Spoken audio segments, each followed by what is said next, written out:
Hello students, I hope आप लोग अच्छे होंगे, अच्छे से स्टडी कर रहे होंगे। आज के इस लेक्चर में हम बात करेंगे प्रीएम्बल ऑफ द कॉन्स्टिट्यूशन की। तो शुरू करते हैं मीनिंग ऑफ द प्रीएम्बल से। The preamble is the introduction of the Indian constitution. It outline the core value and principles that guide the constitution. जो हमारा प्रीएम्बल है वो बताता है इंडिया के कॉन्स्टिट्यूशन के नेचर के बारे में, कि इसके अंदर क्या है और ये कैसा है। It explain the purpose and goals of the constitution.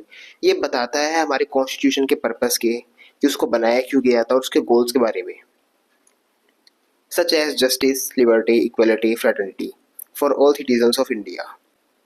It also declares India to be a sovereign, socialist, secular and democratic republic. ये बताता है कि इंडिया का नेचर है, इंडिया एक सॉवरेन कंट्री है, socialist, secular, democratic republic country है। In simple term, the preamble is like a summary of the key ideas that shape the country laws and governance. अगर सिंपल भाषा में बात की जाए तो वो इंडिया के नेचर को बताता है, एक ब्लूप्रिंट की तरह आउटकम देता है इंडिया का, कि इंडिया कैसी कंट्री है। इंडिया में लिबर्टी है, इक्वलिटी है, फ्रेटर्निटी है, जस्टिस है। इंडिया एक sovereign, secular, socialist, democratic country है। ये सब ये बताता है प्रीएम्बल। प्रीएम्बल एक इंडेक्स की तरह है, एक इंट्रोडक्शन की तरह है इंडिया के लिए, इंडियन कॉन्स्टिट्यूशन के लिए। आप चेकआउट कर सकते हैं, हमारा प्रीएम्बल ऑफ इंडियन कॉन्स्टिट्यूशन कुछ ऐसा दिखता है। आगे मैंने इसको 3 पार्ट्स में डिवाइड किया है। फर्स्ट पैराग्राफ में बताता है कि इंडिया एक sovereign, socialist, secular, democratic republic country है। सेकंड पार्ट में बताता है ऑब्जेक्टिव ऑफ इंडियन कॉन्स्टिट्यूशन के, कि इंडिया क्या अचीव करना चाहता है, उसका ऑब्जेक्टिव क्या है। जस्टिस होनी चाहिए, social, economic and political, liberty of thought, expression, belief, faith and worship, equality होनी चाहिए, इक्वल अपॉर्चुनिटीज होनी चाहिए, फ्रेटर्निटी होनी चाहिए, the sense of brotherhood, unity होनी चाहिए, integrity of the nation. Third paragraph की बात की जाए तो ये बताता है कि हमने अपने इंडियन कॉन्स्टिट्यूशन को अडॉप्ट कब किया था। हमने अपने इंडियन कॉन्स्टिट्यूशन को नवंबर में 1949 में अडॉप्ट किया था।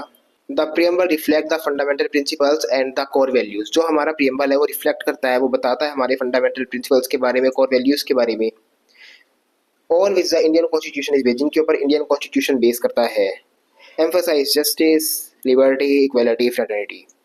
अब बात करते हैं 42nd amendment of Indian constitution की। तो पहले हमारे इंडियन कॉन्स्टिट्यूशन के अंदर, इंडियन प्रीएम्बल के अंदर 3 वर्ड्स नहीं थे, सोशलिस्ट, सेक्युलर एंड इंटीग्रिटी।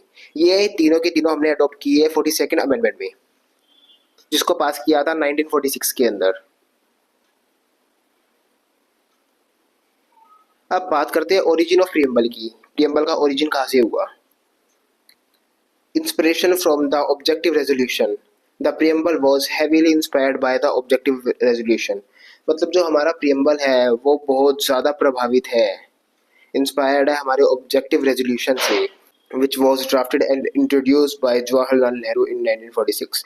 जिसको हमारे जवाहरलाल नेहरू जी के द्वारा 1946 के अंदर ड्राफ्ट किया गया था, जिसके अंदर जवाहरलाल नेहरू जी ने इंडियन कॉन्स्टिट्यूशन के बारे में, उसके फ्यूचर के बारे में बताया था कि हमारा कॉन्स्टिट्यूशन ऐसा होना चाहिए। That is like a blueprint, कि हमारा कॉन्स्टिट्यूशन इंडिपेंडेंस होनी चाहिए, हमारी कंट्री डेमोक्रेसी होनी चाहिए, इसमें सोशल जस्टिस होनी चाहिए, डेट एवरीथिंग। अब बात करते हैं इंटरनेशनल इन्फ्लुएंस की। हमारा कॉन्स्टिट्यूशन ऑफ इंडिया किस किस कंट्री से इन्फ्लुएंस हुआ है। तो ये यूएसए की प्रीएम्बल से इन्फ्लुएंस है, which emphasize popular sovereignty, supreme power. The French resolution, ideal of liberty, equality, fraternity. जो फ्रेंच रेजोल्यूशन है वो आइडल है हमारे कॉन्स्टिट्यूशन के लिए, लिबर्टी, इक्वलिटी एंड फ्रेटर्निटी में, which are also reflect in the Indian preamble, जिसको इंडियन प्रीएम्बल के अंदर दर्शाया गया है। आज के लिए बस इतना ही। नेक्स्ट लेक्चर में हम डिटेल में बात करेंगे इंडियन कॉन्स्टिट्यूशन के नेचर एंड ऑब्जेक्टिव्स के बारे में। तब तक के लिए टेक केयर, बाय बाय।